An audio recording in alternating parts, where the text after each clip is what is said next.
Hi families, வணக்கம் எல்லாருக்கும். இன்றைக்கி நான் என்ன பண்ண போகிறேன் அப்படின்னா, கார்த்திகை தீபம் நாளைக்கு தான் 3ஆம் தேதி, 3 டிசம்பர் தான். இன்றைக்கி செகண்ட் டேட் என்ன சொன்னாங்கன்னா, பரணி தீபம் ஏற்றுனா ஃபேமிலிக்கு ரொம்ப நல்லது, முன்னோர்களோட ஆசீர்வாதம்லாம் இருக்கும், நம்மளுக்கு அடுத்த சந்ததிகளுக்கும் ரொம்ப நல்லது அப்படின்னு சொன்னாங்க.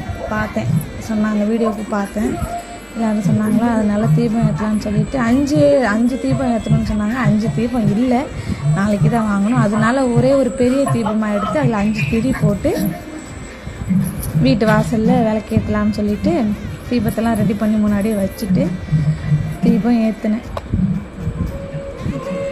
கார்த்திகை தீபம் நாளைக்கு வரப்போகுது. எல்லோரும் நல்லா இருக்கணும். எல்லோரும் எப்பயும் சந்தோஷமாக இருக்க முடியலனாலும் கஷ்டப்படாமல் இருக்கணும்னு கடவுள்கிட்ட வேண்டிக்கலாம். பார்த்து பத்திரமா இருங்க எல்லாரும். தீபம் ஏற்றிட்டேன், கை சுட்டுச்சு, அதனால தான் வேகமாக தீக்குச்சி தூக்கி எறிஞ்சிட்டேன். சரி, எல்லோரும் பார்த்து பத்திரமா இருங்க. Happy Karthigai, advance happy Karthigai.